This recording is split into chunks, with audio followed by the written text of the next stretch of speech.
I'm Josh Allen, and welcome to the Baked In podcast, where I sit down with industry innovators to uncover the unique ideas and values that are baked into their businesses and have led to extraordinary success. This podcast is presented by Busey Bank. As both my business and personal bank since 2007, I am super appreciative of their support, which really falls in line with how they approach business. The idea of delivering the customer experience of a small community bank with all of the efficiencies, products, technology, and resources of the nation's largest banks. I think they pull it off with a great team with a strong dedication to their customers and their community. Busey Bank, building business, growing wealth since 1868. This week, I'm sitting down with someone who's redefining what it means to be a modern media entrepreneur, Alexis Zotos. After 15 years in broadcast journalism, Alexis made the bold leap from the newsroom to building her own brand, podcast, and digital presence. She's a St. Louis native, a mom, and now a full-time content creator. We'll talk about the business behind the pivot, how she's monetizing her platforms, what it takes to run her own media operation, and whether storytelling or sustainability drives her strategy. If you ever wondered what it's like to leave a legacy career behind and build something from scratch, this episode's for you. Let's roll.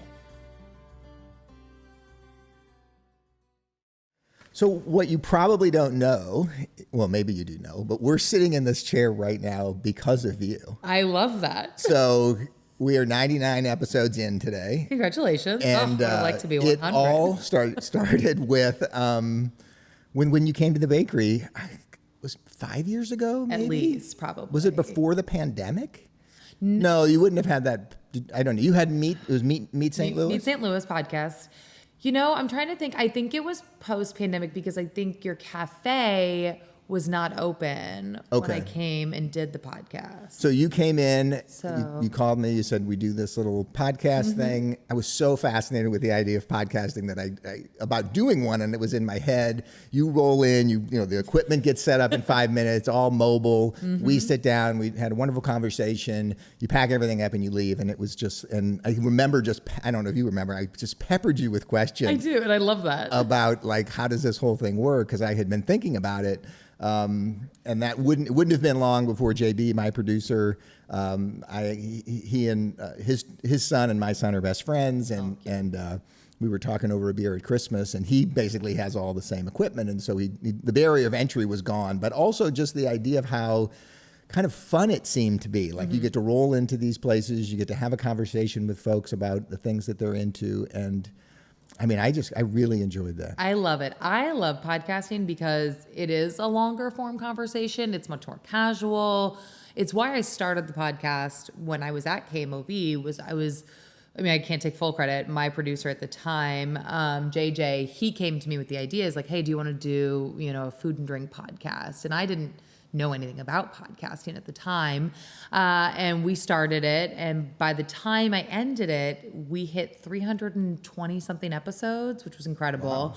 But the reason that I loved it, especially from a news perspective, was it gave me the opportunity to really fully tell someone's story. You can only do so much on the news with a minute 30, 2 minutes on a news story. But with a podcast, 30 minutes, you can really dive deep into somebody's story, their life, what makes them click, or how their business has found success, and that's what I really. And everybody has a story, like you said. Yeah, truly. And if you can talk to people, like you can get anybody's story.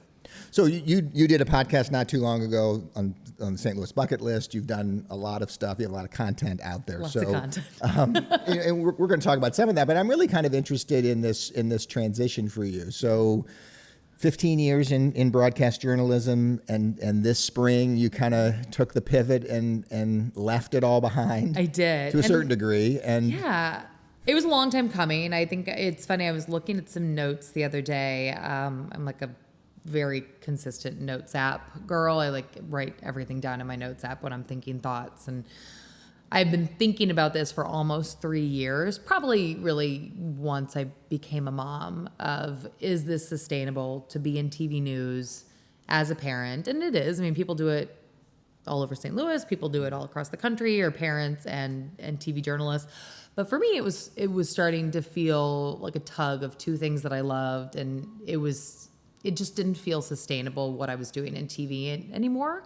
And I loved the podcast. I've always created content. I've always done, always being relative, but I've done content creation on social media just because I like it for years. And I, about a year ago, started thinking, could I turn that into a job? Like, could I make money off of social media? Could I turn that into my job, telling stories, but just on a different platform? And is the short answer? Yes. Short answer is yes? The short answer is yes. There is money to be made on social media and content creation.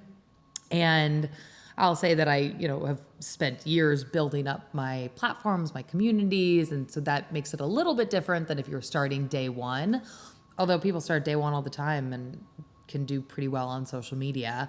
So yeah, I took the leap in April, and I'm, I guess, almost 5 months in, and have been blown away with how doable this is as a career, and just that I'm really enjoying it. I'm really loving finding a new balance in life. I'm finding a joy in finding a new challenge, because it's definitely been challenging trying to figure it all out. Are you responsible for everything? Or, have you built any kind of staff? No, or it's just assistance? me. It's just you. So you're managing, editing, creating, shooting, creating, brainstorming the ideas. So I wear a couple of different hats. I do a couple of different things. So I do content creation for like my own personal brand. So Instagram, TikTok, Facebook. I create content for, my own personal joy, but then I work with local businesses, brands, some national brands to create content for them that gets on my platforms.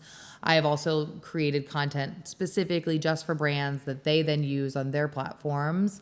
I create some content for local businesses and manage their social medias. And then I have a new podcast, and I do that once a week. So how do you balance authenticity and creativity when you're mixing and matching some things that you do for love, some things that you do for money, and stay true to Alexis's sort of brand? It's a challenge, especially as I'm trying to think of, okay, I want to make money, but that was And that is a question that I had. Like, this is a job. It is. It's not a passion project. This isn't right something now. I'm trying to pay for some groceries. Okay. with making money on social media.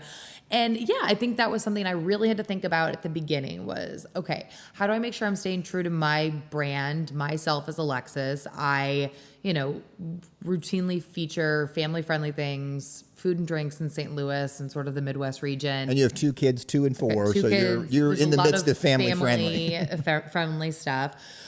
So there's, a couple times people reach out with, hey, do you want to do a video? Do you want to work together? And I'm like, it's not really me. Like, it's not something I'm maybe against, but it's just like, it wouldn't fit authentically with my content that I do. I never want somebody to come to my social media and feel like, well, that feels weird. And sometimes it's harder, especially working with larger brands. They have very specific language and wording that can be said or not said. But I always, as I'm looking at deals and contracts, I'm always making sure to push back and say, okay, well, here's how I need to do it to make sure that it stays authentic to me.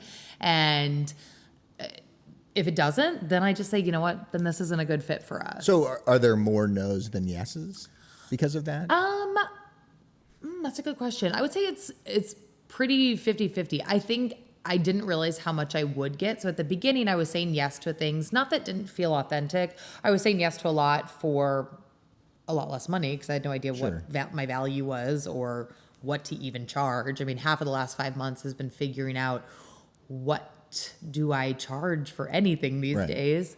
So I said yes to some things that maybe took more of my time than I like, though maybe were worth my effort, but they did fit in with my brand.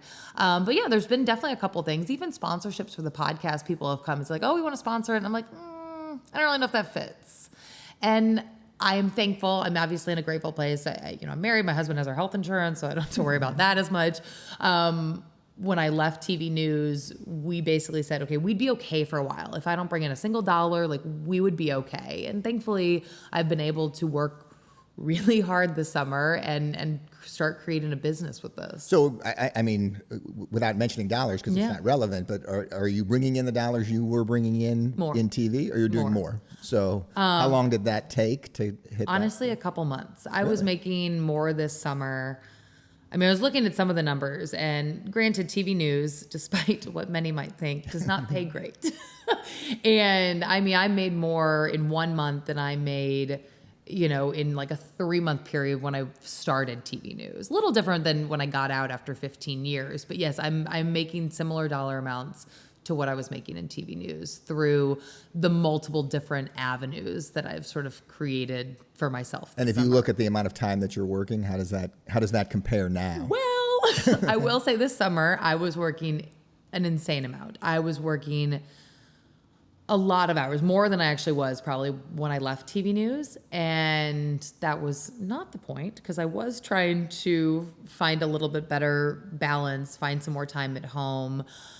But I was, as I kept reminding myself and my family, I'm creating a business. I've never done any of this before. And you mentioned, I think, on the podcast that I was listening to, that you can do it now before the kids wake up, and you can do it after the kids go to bed, where with TV news, you got to be there at 5 p.m. and 6 p.m. Like, if the news is the news. And the news is happening, you had to be on it. And so that was a really cool thing. Like this summer, I did I burnt myself out. I will say that. I worked way too much this summer. And I did burn myself out because I wasn't really sleeping, because I was like trying to be like mom during the day, take the kids to the pool, do all the fun stuff. And then, they'd go to bed, and then I'd work for 4 or 5 hours at night. And then I'd wake up before them and work a few hours in the morning. And so that came at the expense of my sleep. So I am working to find a better balance, whether that's saying no to things or saying yes to things that make more sense. I think I'm still figuring out every single day. What's the hardest part? Which aspect of it is the hardest for you? So one of the hard parts is that it is my job is my phone. Like, I am on my phone, either making content, filming videos, editing videos, brainstorming ideas for videos, going back and forth between a brand or a business. And I spend a lot of time on my phone, and I'm also trying not to spend a lot of time on my phone in front of my children. So that's a challenge of finding boundaries. I think probably as a business owner, which I'm not sure I'd even consider myself that yet, but I guess I am, is finding those balances of how do you shut it off when it's all you. If I'm not responding to this email, then nobody else is responding to it. So trying to find those balances and finding boundaries for myself has been a challenge. And I think that's the blessing and the curse of the phone, right? 100%. Like you can go on vacation and you can still be working, but you're working when you're on vacation. Exactly. And I think we all have a sense, well, I certainly, even 32 years in, have this sense of urgency about responding that's really not realistic to even the person who's reaching out to me. Yeah. I don't think they're expecting a response as quickly as I try to give it, and I don't necessarily think that's positive always. Yeah. For me anyway. And Totally. so finding that balance it's not an easy thing to do. Yeah. And I think the other challenge is figuring it out. Figuring out value. I think that if you think of this as social media influencing, if you think about it as content creation, it's not a new business by any means. I mean, influencer marketing is massive. I was looking at some stats the other day before a panel I did, and the millions and billions of dollars that go into influencer marketing is massive. But St. Louis, in typical fashion, sometimes is a little slower to get on board with things that are happening maybe on the coast. And so while you'll see businesses now sort of tap into influencer marketing, it definitely took a little longer, and not everyone's willing to pay. And you always have this conversation of, okay, well, how much should they pay? They're a local business, they're a small business.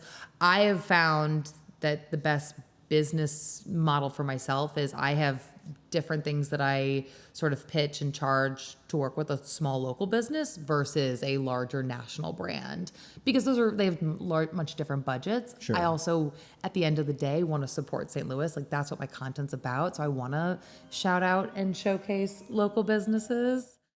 So you had mentioned a minute ago that you spent 5 months trying to figure out value. Mm-hmm. Like, what did you lean on for that? Is it other influencers and conversations? Is it, I know there's all of these, per view, per per follower. You can use some multiples and things. Is it a combination of all of that? Combination of that. I would say, yes, talking to other people in town, like other creators in town, looking at what online says, I asked ChatGPT a couple of times. I'm like, hey, what should I, which has actually been helpful, especially when I'm looking at like larger projects, maybe like an extended deal. If I'm doing 3, 4, 5 videos for a brand or a company, hey, exclusivity rights and paid usage rights. If somebody wants to use your video for a year in their ads, that's going to be something that you charge way more for.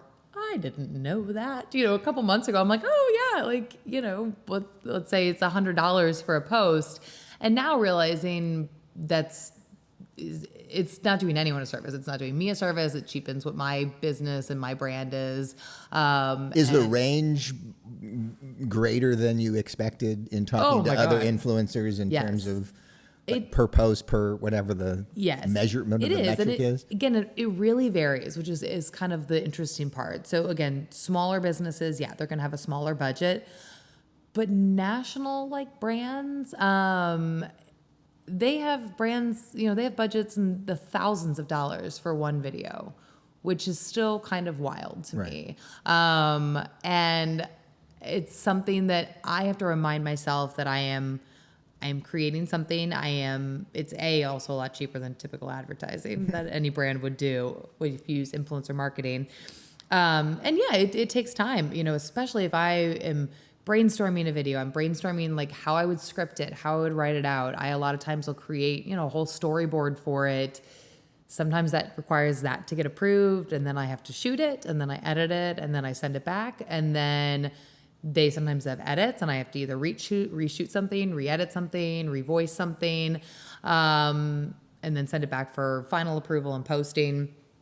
And one of the things that I think was hard for me to remember is that what a lot of times these brands are paying for is access to my community. Right. And because my community trusts me, which is something I never want to take for granted, that's the access there. And that's something I've built for years. I mean, I've been posting on social media for, oh my God, I don't know, 14 years probably, and on Instagram. And so that's something that I've worked really hard to build up. And that is what I have to remind myself that they're paying for, not just a video that maybe takes me 30 minutes to actually shoot, maybe a couple hours to do the whole process, or a day to do the whole process. That's also what I'm always reminding myself is. Right. I mean, you've got just about 40,000 followers on Instagram. And then TikTok and Facebook. It's a lot of work to continue to keep that up and established, and it's everything that you're doing that's establishing that community. It isn't just that one. Exactly. It isn't just that one post. Are there tools? I mean, you mentioned all the editing thing. I mean, are there specific tools that you're using that have become sort of really instrumental in what you've been able to do, or where you were really comfortable with the whole thing sort of going into it? I mean, the nice thing is, because I've been working in video and, editing for years, is I'm pretty familiar with that part. But, the iPhone is really all you need. You can shoot really great video on your iPhone. I've gotten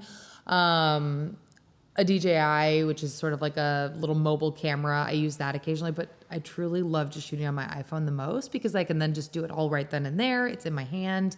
I use CapCut to edit, and that's pretty much it. A couple of microphones occasionally. I have a couple of lights that, depending on the shoot, a couple of tripods, but it's pretty simple to do it all with just your phone. And we can talk a little bit about the podcast. So that's What's New in the Lou. What's New in the Lou. New episodes drop every Monday. I think we started beginning of July. So I think this week is, I don't know how many episodes we're in, 12, 13 or so. And yeah, I'm loving it. So my old podcast, Meet St. Louis, I had to leave at the station. It was, part of KMOV. And so I knew when I left news that I wanted to do another podcast. I love interviewing. I love that part of journalism and wanted to continue that.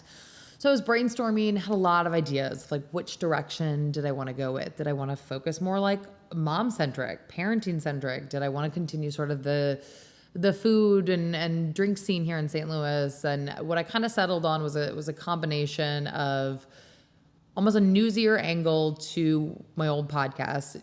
Right now, what I'm doing is really focusing on, we're talking about things that are new restaurants, the events that are coming, and kind of what it takes, the behind the scenes of what it takes to put on a big event. Interviews with change makers or people that are making headlines or should be making headlines, and kind of diving in deeper to their stories. And it's been so much fun. It's about a 25, 30-minute episode. We chat about anything and everything. Yeah. What aspect of storytelling do you enjoy the most? I mean, is that long form conversation? I love a conversation. And, it is funny because it's almost like two flip sides. When I look at social media, that's very short form. Like we're talking max videos, 2 minutes long. And then you look at a podcast, which is a 30-minute interview. Sometimes I think about, do I want to get more into more long form video storytelling? Do I want to get on YouTube? Maybe down the road. People say that YouTube is, that is the platform to be on. I have not dabbled in it yet.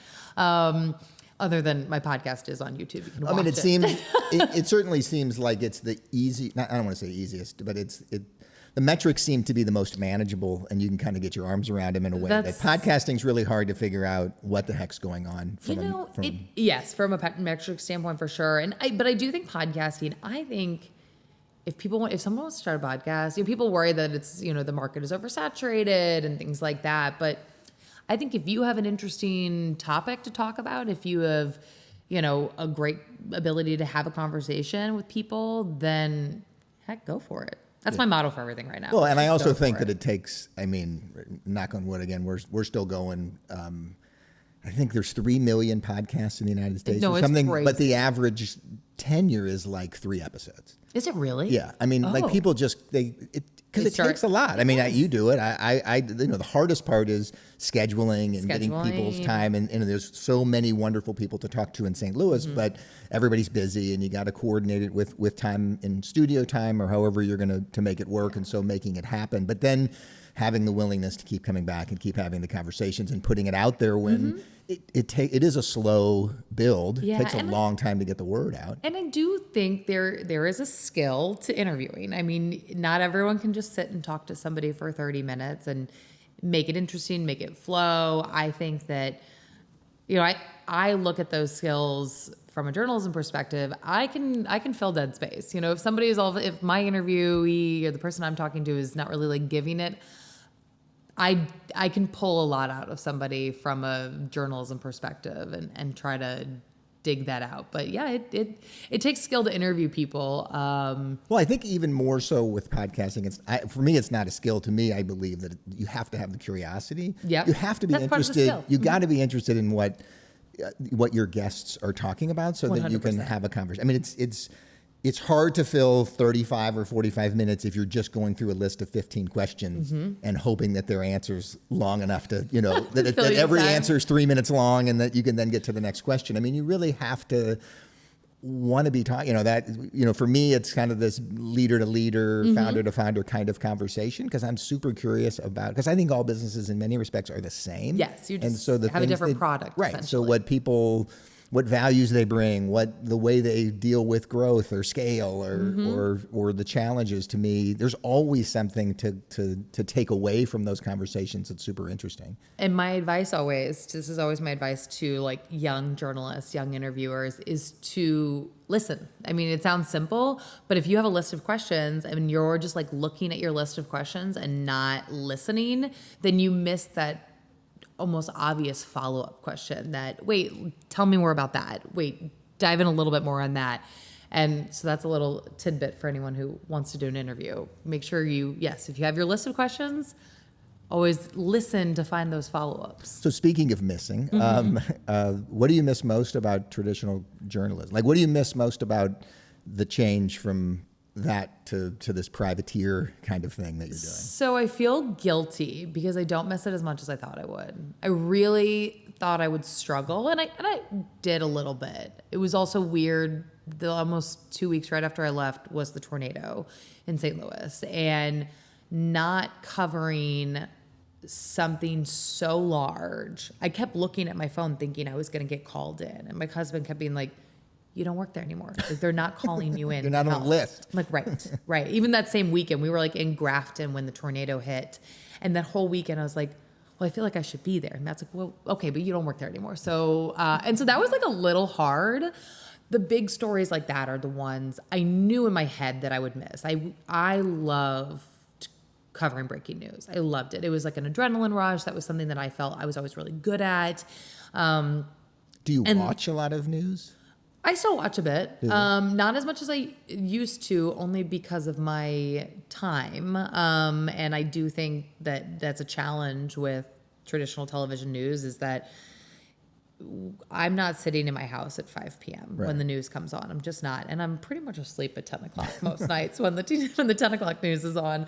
And so TV stations and media companies, they have to be where the people are. And the people are on their phones. And so if you don't have a great app, if you don't have a great digital model for people to watch your news and your stories, they're not going to watch them, which is something. And it's becoming even more sound bitey than it even was. 90 seconds now is 3 seconds, I guess, exactly. To your point, right? And so I don't watch I watch the morning show a lot because I'm up early, and so I tune on into my friends on KMOV and watch them a lot. And then I'll watch national morning show. And over the summer you were still, I know you still do some segments on Great Day in St. Louis. Is that a regular gig, or I do it once a month on Great Day? Yeah. Okay. So that was it was fun. It was right after I left. They had a spot to fill on Great Day, and they said, "Hey, do you want to come and do a segment once a month?" And I was like, "Okay," which is funny. I never once did Great Day, never hosted it, never even did it while I was at KMOV for 10 years. So yeah, it's been fun. It's a family-friendly food finds with Alexis. It's the third Monday of the month, and I do a segment featuring, family-friendly restaurants and places to take your kids, events to do with your kids. And thank you. You gave us a little shout out. I love you guys, and that is one of my hacks. Those baked eggs are so good, and I love highlighting those businesses in that way as well as on social media. Well, we're going to take a break for a second, and then when we come back, I am interested in getting a little bit into the business of it and sort of the monetization of all of these different things. And, Let's do it. How does somebody make this big leap if they're in a legacy career and ready to make a change? Did you know that businesses can help protect our planet with every sale? That's the idea behind 1% for the Planet, a global movement where companies pledge 1% of their top-line revenue to environmental causes. Since 2002, members have given nearly $700 million to nonprofits tackling critical issues like climate change, conservation, and food insecurity. At Companion Baking, we're proud to be a part of this mission in 2025. We're contributing through local partnerships, like donating $50,000 in baked goods to the St. Louis Area Food Bank and supporting regenerative agriculture through our partnership with ADM. Learn more about how 1% for the Planet is driving change at 1%fortheplanet.org. So you've built this strong personal brand, a lot of followers you mentioned on TikTok and Facebook and Instagram. So how do you think about monetizing that when you approach it? I mean, you mentioned how you create value and all of these contracts. I mean, do you feel like some of it's momentum that comes, you just keep doing it and that'll sort of happen or is it very intentional every step of the way? I would say a little bit of both. So I think when people are thinking about social media, and if you're thinking about, okay, how can I make money on social media? People make money on social media a couple different ways. You can make money through brand deals, which is something that I do. Now, since I left KMOV, I can do that. Prior to that, I was not allowed to take any money for social media, making videos for anyone. I could even not, outside of nope, couldn't do anything. It was in my contract. I could not get paid to, essentially make videos for anybody else. So that was part of almost the learning curve. I knew that there were opportunity. I had been reached out for several years, like, hey, do you want to partner on this? Do you want to make a video? We'll pay you for this. And I couldn't do it. So I knew that there was potential. And when I left the news, I said, okay, I'm going to go back through my emails. I'm going to find all those emails of people that had reached out to me in the past and touch base with them. Just so that I understand, when you the brand deals, what are they actually? So is it a post about a restaurant, an event, something like that sort of in line with all of the ones that you do? It sort of flows in there, but some of them are paid and some of them are correct. Not. Yes, I would still say the majority of my stuff is. I would still say 80% of my content is not paid. I create content because I love to. It's showcasing new restaurants, showcasing events in St. Louis. So I would say 80% or so. And in an ideal world, as an audience member, I don't know which one Correct. is. When you put it together, you just assume I didn't know. Yeah, I mean, and that's an interesting idea because we want to be transparent. Like I want people to know if something is an ad essentially. And that's where that paid partnership label that, you see on social media comes in, or we write ad down in the bottom. And so I'm trying to think of like an example that I could give. I did a paid partnership with the Magic House. I probably can talk about that. So they had reached out like, hey, do you want to create a video about our toddler time? And that's something that I would already go do with my kids. There's no better toddler time. I would take, I take my kids to the Magic House all the time. So they reached out. So we create a video together. I run through an idea. Here's my vision for it. Here's what they want to make sure is included. We negotiate that. I create the video. They look at it. They approve it, and it gets posted. So that's typically how it works. A brand will reach out to you, a local business, a national brand. I've worked. And is that I'm just Yeah. curious. I'm always asking you questions. That's okay. How you monetize this? Is that deal? X dollars for that video, Yes. or does the reach, the engagement, is there anything on the backside based on how well it performs? Some people do that. I have not done any of those deals. Okay. I think that you cannot control the algorithm. Sure. And so the deals that I have done, this is my rate for this video. And sometimes that depends on how long it's going to take. If it's going to be like a multiple location shoot, I've worked with some tourism boards. And so that's going to be me maybe spending a full weekend somewhere with 10 different stops that are going to be included in the video. And so that's going to be something that I charge much more for. Sure. But right now, I say this is my rate for the video, whether it's one video, whether it's two videos, whether it's cross-posted. So if it's an Instagram video that then gets cross-posted to TikTok and Facebook, that's going to change the value. Are there multiple stories that I have to then post?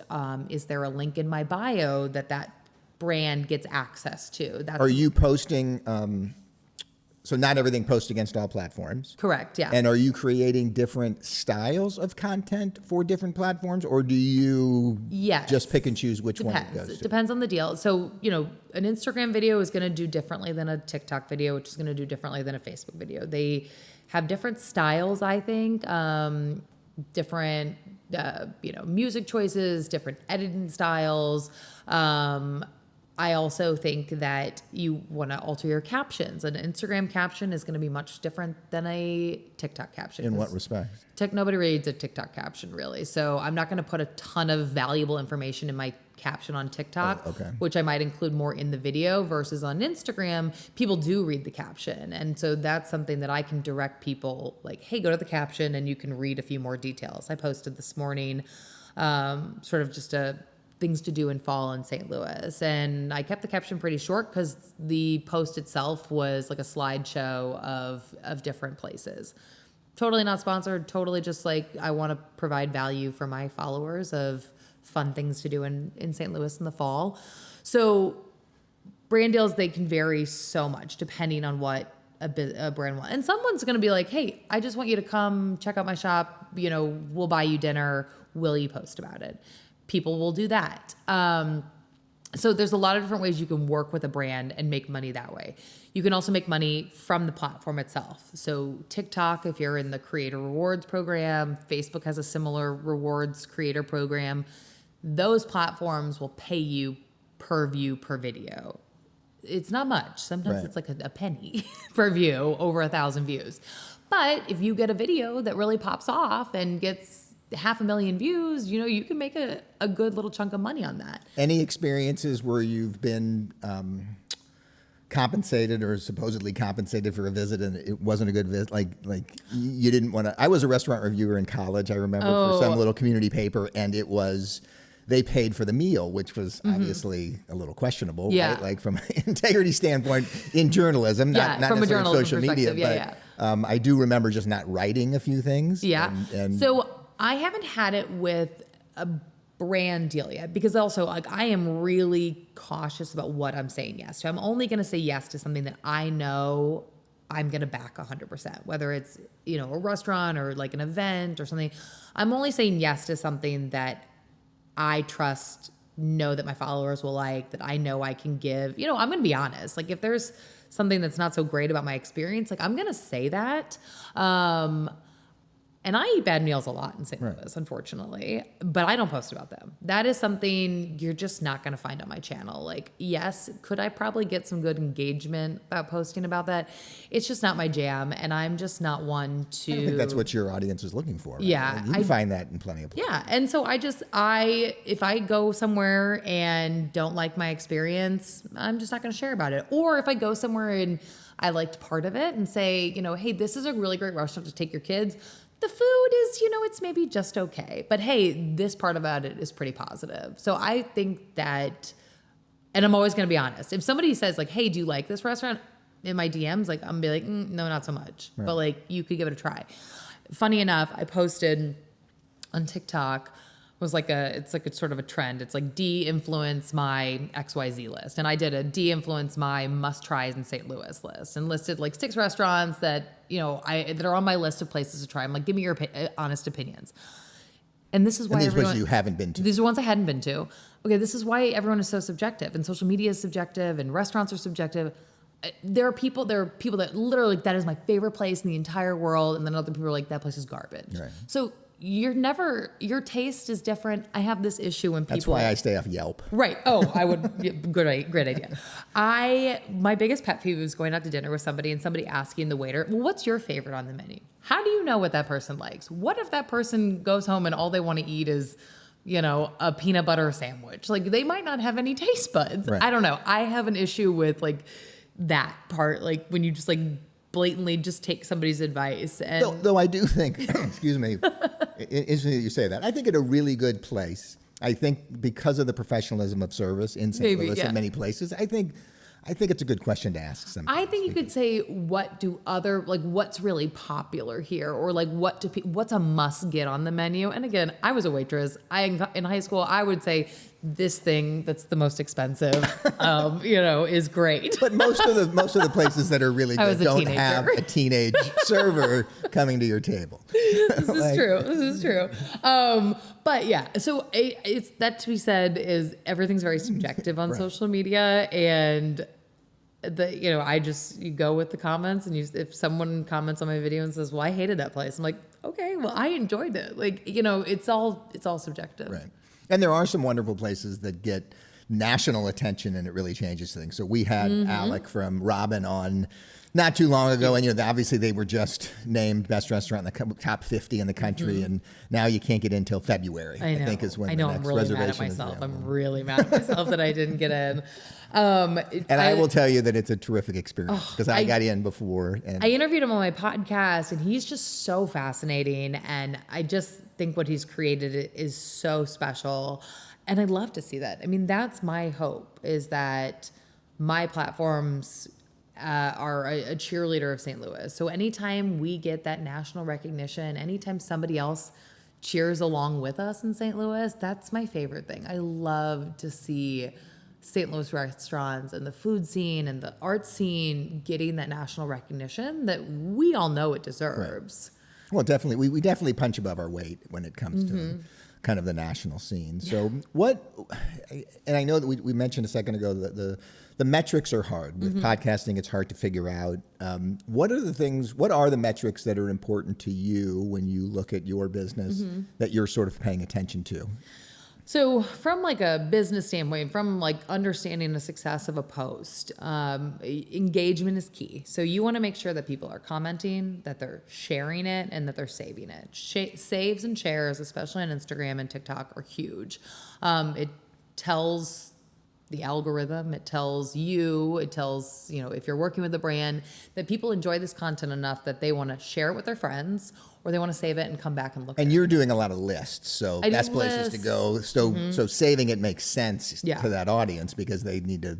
You're not going to remember the 20 best places in the fall for your... Exactly. So saves are really important. Or just like a message, even if it's not a list and it's a message that you're sharing in your video, if it resonates with somebody enough that they want to send it to their friend or send it to their business partner, those are kind of the big metrics. I think something that people, I think, misunderstand about social media, especially today, is follower count. Follower count does not mean as much as it used to. brands especially would much rather work with somebody that has a smaller following, but has a really engaged audience. Because again, it's the engagement which demonstrates a level of trust in that creator. And so micro-influencing, which is essentially between 10,000 and 30,000, or sometimes 10,000 and 50,000, depending on where you look, that idea of a micro-influencer is actually the most powerful influencers right now from an influencer marketing perspective, because those people have created this community. It's small enough that they can still engage. I chat in my DMs every single day with my followers. I'm always commenting back on our posts because it's a conversation. I want to chat with them about what they like. I want them to ask a question and me answer it.